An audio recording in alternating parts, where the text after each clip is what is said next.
The silver is more important to the Chinese than the money that they're using. They're de-dollarizing. They're taking their dollars and buying up all the commodities, getting rid of dollars for something worth more than dollars. So you have the strategic resource competition between great powers, right? China and the U.S. U.S. says it's strategic. China says, fine, it's strategic, and we're going to limit exports. The European Union did this in 2023.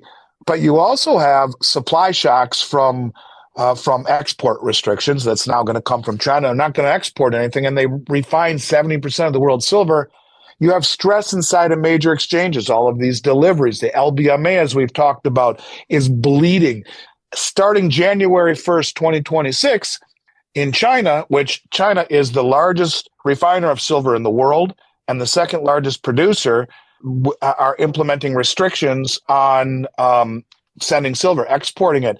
And this matters because there's 70% of the world's of silver is refined by China, not just from their own mines, but from doré they import globally and then historically have re-exported to Western markets. So you look at all of these things happening at once. To answer your question, you have strategic resource competition where China's flying to Mexico and to Peru, which are the number 1 and 3 largest producers in the world, China too, and buying doré and concentrate right from these countries, from the miners before it even becomes silver, shipping it back to China and refining it themselves. They're paying double what the West will for sludge, which is concentrate, and crudely refined bars, and disintermediating the marketplace. They're buying it in the pre-refined stage. Why? And then Why? because it allows them to gobble it up without anyone knowing.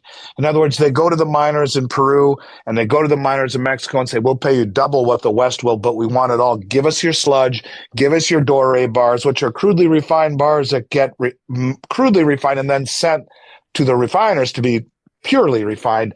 They're like, we want to disintermediate, give it to us, we'll pay you double. Because the silver is more important to the Chinese than the money that they're using. They're de-dollarizing. They're taking their dollars and buying up all the commodities, getting rid of dollars for something worth more than dollars. So you have the strategic resource competition between great powers, right? China and the U.S. U.S. says it's strategic. China says, fine, it's strategic, and we're going to limit exports. The European Union did this in 2023. But you also have supply shocks from export restrictions that's now going to come from China. They're not going to export anything, and they refine 70% of the world's silver. You have stress inside of major exchanges, all of these deliveries. The LBMA, as we've talked about, is bleeding. The LBMA has 2 billion ounces in contracts that should stand for delivery. They're deliverable contracts backed by a 140 million ounce float. In other words, they have sold those 140 million ounces over and over and over and over and over and over, thinking no one ever stands for delivery. But now all of a sudden, everyone's standing for delivery. What could possibly go wrong? And at the same time, you have the largest player in the market flipping from short to long. And that's why this cycle is different. It's not financial, it's geopolitical. There's more, yeah, and Yes. the fact that it's everybody's realizing it's for big tech or for high tech and military. This is a bigger deal altogether, and it is, and it's about the realization that the physical metal is more important and worth more than the That's currency what's behind happening. it. But no one ever stood for delivery on these exchanges. That's what's breaking the whole system. Well, and years ago, I had conversations with people talking about so more futurists talking about how silver was going to completely change because they've come out with ways to coat silver because it's very conducive, but it corrodes. But they have new ways of dealing with silver so it no longer corrodes. It will eventually, but in the lifespan of the equipment that they're using, it won't corrode. So now suddenly it's a game changer in how silver is used and needed in military and high tech equipment because it doesn't corrode and it's significantly better than other metals for conductivity. So suddenly it's a whole nother ball game. Yeah, and it's needed everywhere. It's needed in military equipment, high-tech military equipment. It's needed in water purification and medical uses up the yin yang. It's used in solar panels, which are increasing. It's used in anything that's digital, electronic or electric. In a digital world, it's needed. And I Because think it's the that's the most conducive. realization. Yeah, it's the most conducive material. Graphene is, but graphene's a different deal. That's actually the most. Nothing conducts heat or light on the planet better than silver. Nothing. Yeah, And so that's why it's used. I mean, like in high-tech military components, it's needed because the heat is such that everything else kind of, whittles away. yeah. But silver is a far better conductor of heat and light than just about anything, but only in small amounts, right? So it's called inelastic. You need just a little bit for a bigger product that costs much more. They don't care what it costs. They need it. And that's why you're seeing all this metal leave the It's better ecosystem. than Like, gold. Right. I mean, because gold is used because it wasn't corrosive to the but now that it's bypassed, now it doesn't have those corrosive issues, and it's way better than gold. yeah, and gold has been agreed upon by the world as a monetary instrument, and you're seeing it largely being reintegrated into the system in the global south, and you're seeing huge gold deliveries into this country every month.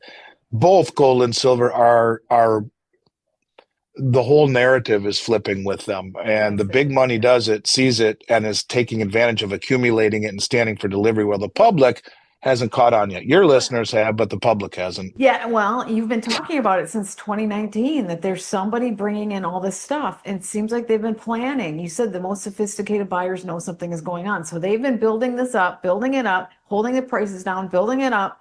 And now it's like, okay, we got a shitload in our in our If reserves. you were Let's worth let $5 everybody billion, steal. Sarah, if you were worth $5 billion, do you think that you would know the rich and famous or the powerful people? You would. You don't get that kind of money without being at the highest level of the game. That's right. And when you're at the highest level, you know the insiders, and the insiders are telling their cohorts, this is what's going to happen. So slowly, using the suppression of rhetoric and of price all these years to cover what they were doing. And you wake up one day and be like, wow, what happened to the price of silver? How the hell did that go? And why are all these deliveries happening? What about the delivery delays in London, which are 8 weeks? It's supposed to be one day, T plus one, you get your silver. Now it's T plus 8 weeks because the Bank of England says we have a shortage of manpower and trucks and such demand. Really?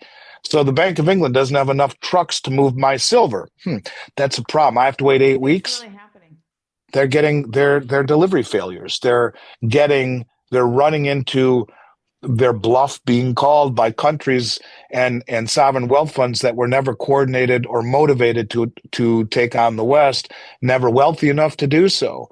But when you get, central banks and sovereign wealth funds on the back of central banks, you're dealing that are now very wealthy. These countries were third world 20 years ago, but now all of a sudden they're wealthy, motivated, coordinated, sophisticated, see exactly what we're doing and say, you want to hold down the paper price? Great. We're going to stand for delivery because these contracts give us the reason or the ability to do so. Even though nobody ever did, we're gonna. And that's what's changing the game. It's the huge deliveries that has rewritten the rules. And when you have a system based on trust where no one stands for delivery, that's Bernie Madoff. You kill it. That's But when everyone says, Bernie, I need my money, Bernie, where's my money? Bernie, where is my money? 8 weeks? What do you mean, Bernie? Well, Bernie's dead, was in jail. The point of it is that it's the same thing. Bernie is the LBMA, and well, Bernie Bernie used to be is, the head of the NASDAQ. I mean, he was that's right. really, really respected. Well, and And so was the LBMA. The bad money. LBMA is a 140-year-old exchange, the oldest on the planet. Really, and you could argue the same thing is true with many of our institutions that used to be really respected, and that's why no one wants our treasuries anymore. The judicial system, the political system, the immigration system, the massive fiscal irresponsibility. In the 6 weeks we were closed as a country, the government, they added 600 billion in debt. You can't even make that up. We're doing $1 trillion every 100 days. So all of these questions, including using the treasury bill or the bond market and the currency and the SWIFT system as a weapon, all of the things that we have done, all of the missteps backed by nothing but trust from an insolvent nation who has trampled on the moral high ground that we really stood on after World War II, that we were the beacon of freedom and justice in the world. A lot of people look at this country and say, what the hell happened there? You know what? I think I'd rather own gold instead of treasuries. And then you look at the gold market has doubled the performance of the 10-year treasury for 25 years. Last year, the Treasury was up 4.5%, and gold was up 45. This year, the Treasury's up almost 4, and gold is up 60. Silver's up 100. So it's the measuring stick that we are measuring against that is wrong. But the world looks at the dollar and our institutions, both political and judicial, and the moral high ground that has been trampled upon by us, where we can, invade Iraq mistakenly, not find the weapons we think are there, destroy their country, and we're still there 22 years later, and say that's the country that's imposing rules upon a country like Russia, judge, jury, and executioner. And I'm not passing any judgment on the war, just simply saying it's not for us to do this stuff. And that's why we're seeing no one want to buy our treasuries anymore. And that's why you're seeing that actions have consequences. Yes, they do. And that's why you see the Genius Act that will be into effect no later than January 1st, 2027, or maybe even sooner if the regulators hurry up.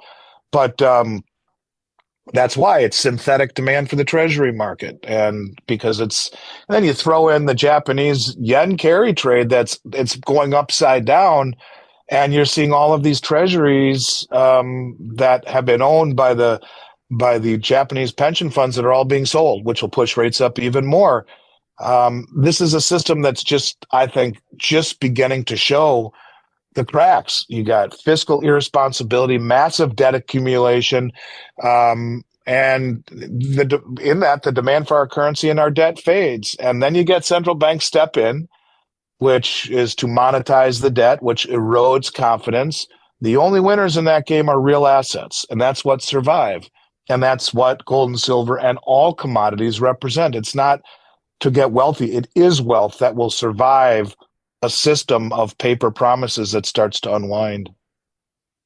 So what do you think is going to happen in 2026? I think you will see problems with the banks that are over leveraged and undercapitalized. They're, as you and I were talking about off air, and those are the regional banks. Those are the U.S. banks in the state of Minnesota, like U.S. Bank. These are the of commercial real estate, which is ready to be the loans need to be reset. Yep. Owned by small and mid-sized banks. Right. The regional banks like U.S. Bank in the state of Minnesota, which isn't a commercial bank, it'd be a large regional bank. But these banks are the ones that are on the hook for this. And it's the unwinding not just of the commercial real estate, it's mortgage-backed securities in general, which also contain residential real estate. As unemployment continues to go higher, it's great to have a 3% mortgage until you lose your job. And then what happens? And, one thing that they could really do to ease the burden would be to allow mortgages to travel. And if they did that, it would be a very big step, but they haven't done that. And so if you are locked in at a low rate, great. But what happens if you have to move for whatever reason? The real estate market is in trouble. Commercial real estate market is in very big trouble. Very big trouble. And you're right. And the systemic nature of these banks failing, it creates a very, very big problem. To me, that would be the big problem in 2026. And underemployment, because people don't have money. It's really well, that's it. And it's only going to get worse. And then you bring in AI, which kneecaps entry-level jobs and a lot of good white-collar jobs. My son, who works for me now, was an accountant at Price Waterhouse, getting paid $80,000 to analyze a balance sheet of a real estate investment trust. AI can do that in 1 second without having to pay $80,000 to a kid out of college. And you and I were talking about your upcoming travels. When you go to the Minneapolis airport, look around. There's one cashier when you come out, if you park your car there. Everything else is automated using your credit card. You go into every single gate. Minneapolis, I think, has one of the nicest airports in the country. Every single gate has a restaurant, just about, but those restaurants are there's iPads that you order from, and a food runner and a bartender and a cook, instead of waiters and waitresses and busboys. And there's 3 people running each one of these. You go to the McDonald's in the airport, it's a giant kiosk. You don't order from people anymore. You push your stuff in and there's 2-3 people there. So you're beginning to see not only big corporations who will shed high-paying jobs in the name of efficiency, which is what AI and robotics will do. But it will come at the expense of massive, massive job cuts, and it's not just blue collar or entry level. It will go all the way up into high-paying white collar jobs as Yep. well. Yep. I think it's a very big deal, and so as that happens, this is why you see the Federal Reserve now pivoting, getting rid of quantitative tightening as they said they would do, which would be selling all of these assets off their balance sheet, which again will reignite the inflation spigot on top of lowering rates. And the rumor is that they're going to start buying $40 billion a month again of treasuries to suppress rates because no one wants our treasuries. But this is in order to ease the burden of an employment market that is starting to crater.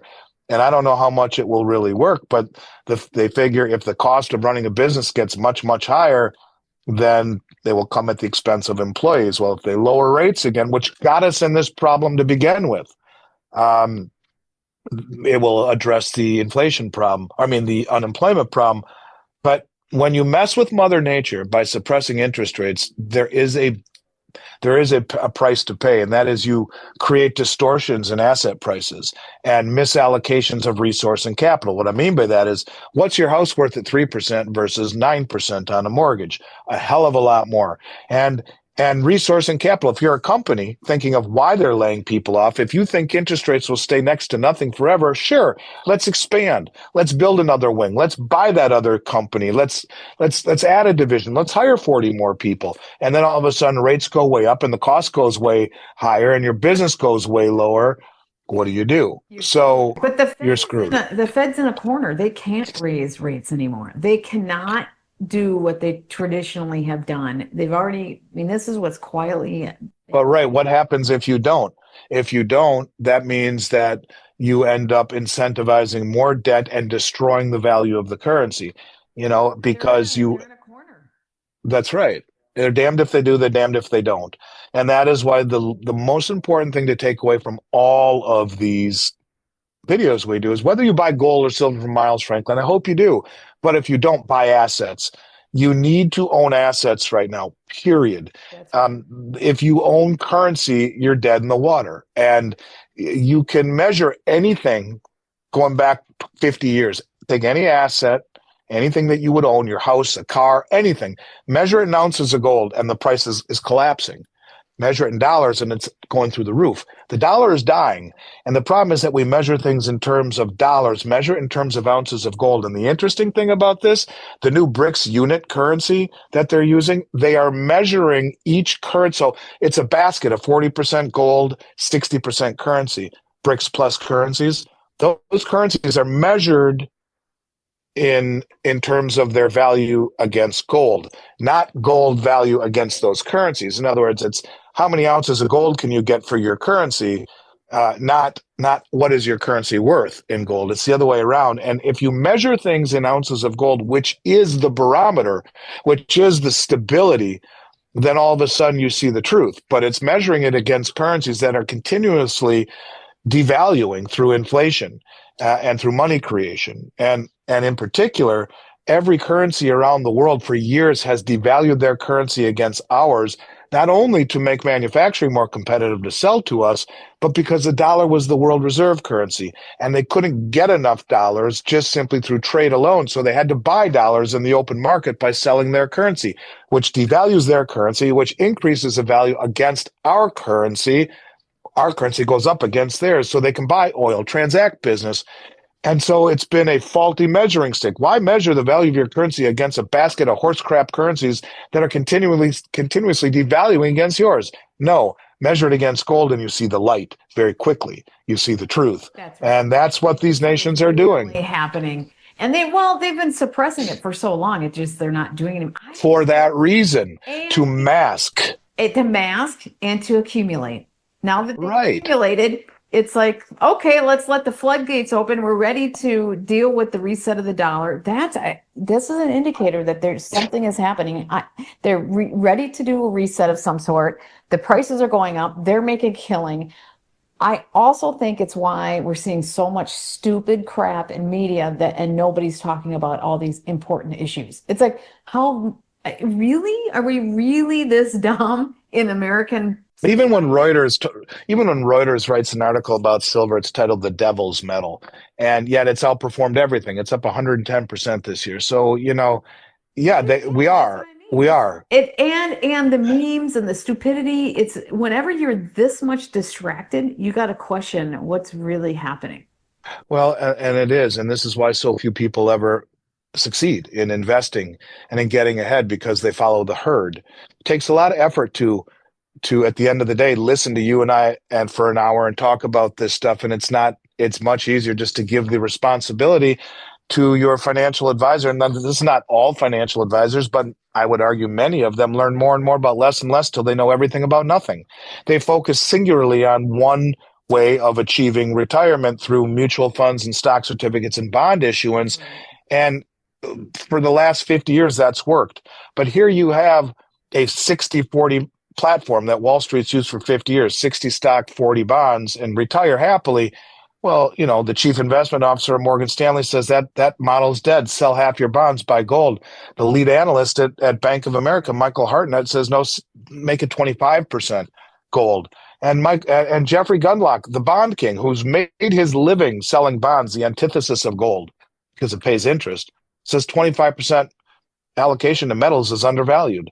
So you have the biggest money on the planet, not only the central banks and the commercial banks and the sovereign wealth funds gobbling it up. You have the most sophisticated traders in North America standing for delivery on billions and billions and billions and billions and billions and billions every single month. Real quick, just to make that point, just in the first 12 days of the contract for December, which went off the board the day after Thanksgiving. And that was the night where they shut the market down for 11 hours because it overheated, supposedly. None of the other 1,000 commodities servers overheated that are traded on COMEX, just gold and silver, as it was going off the board. But through day 12, deliveries have reached 58 million ounces of silver and 2.85 million ounces of gold, with contracts still being added daily.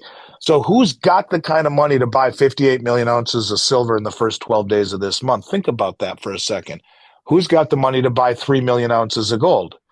Think about that for a minute. You're talking billions upon billions upon billions upon billions. So you have the biggest money in the world standing for delivery here in the United States, draining the LBMA. And now you have the Wall Street talking heads that are talking to the institutionals, right? They're not talking to you and me. Jeffrey Gundlach is not talking to you and me. The chief investment officer of Morgan Stanley is not talking to you and I. And Michael Hartnett's newsletter, the lead analyst for Bank of America, is in the thousands of dollars. He's talking to the institutional traders That's and right. he's saying 25%. So, Hello, it's yeah. changing. Yep. It's changing. The world is changing. We're going to see a lot of this coming down. We're seeing it now, but I'm telling you, I think that I just feel there's something it's been for a while. We've sensed it for a long time. I just think it's coming. 2026 is going to be. One last thing I want to bring up to you. Have you and I have talked about the theory that maybe Trump is out to get the European central bank, commercial banks and central banks, about he believes they were involved in the We color talked revolution about, and the yeah. election interference? Tell me what So it I've is. talked so I've talked a lot about how it makes sense, the things that he's talking about. One of the big ones is the Genius Act, which is taking money creation away from the Federal Reserve. And if you think about who's behind the Federal Reserve, they're the old European That's right. banks. If he issues stable coins when money moves backed by U.S. treasuries and dollars, in essence, he's giving creation of money back to the treasury. A lot of people think that's what got Kennedy killed. But a lot of the things that I've talked about on your show are, draining the LBMA, saying it's about tariffs. It wasn't about tariffs. It was reshoring. And now the LBMA is wickedly short and has this huge problem where they have 2 million ounces of paper deliverable contracts with a 140 million ounce float.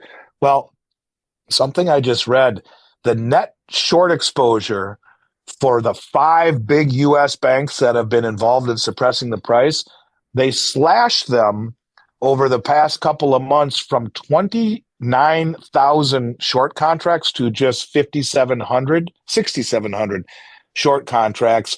That they cut 22,000 contracts, short contracts, the US banks have. And in essence, they have been actively covering their silver shorts since July and through November and December. Maybe this is what all the deliveries are about.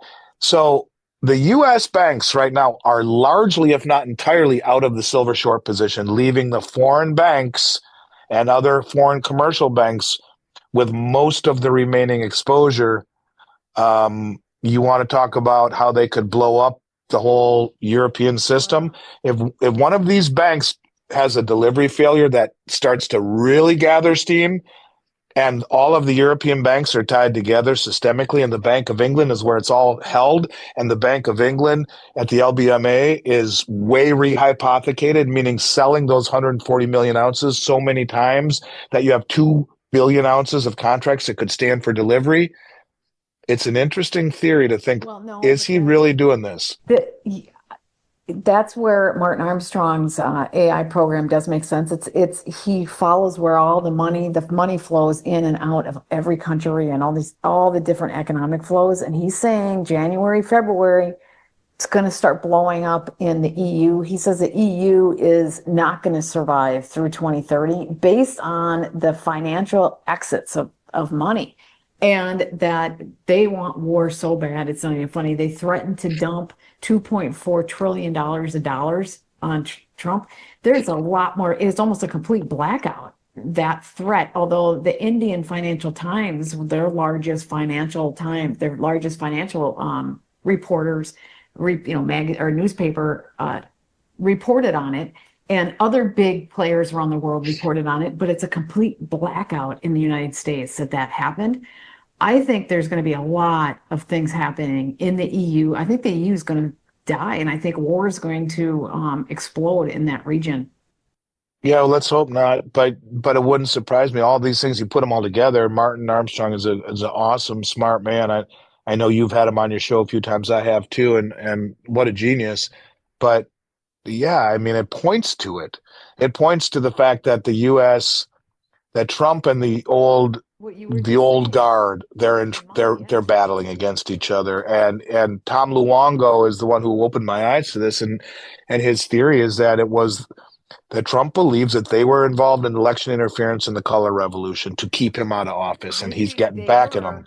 they were, but I don't think it's that's necessarily causing it, because global factions, uh, these global factions have been duking it out, and the new guard want to take over the old guard, and they've Yes, if you take money creation away from the Federal Reserve, that's exactly what you're doing. And that is what he appears to be doing with the passage of the Genius that's Act. right. And that is something that is at the highest level of you better watch your back. God, I say a prayer for him, because God forbid, but that is, you're messing with the very, very top of the food chain at that point. So, the system needs to be reset. It does. And we need to get away from Controllers the that have been controlling it for thousands of yes, on years. every This is level. pretty interesting what's happening right now. And It is. it's a blackout in the US media, which is really weird. Most of my information I get from scouring search engines and websites that are not in the United States. That's You get a far better realistic appraisal of what is happening.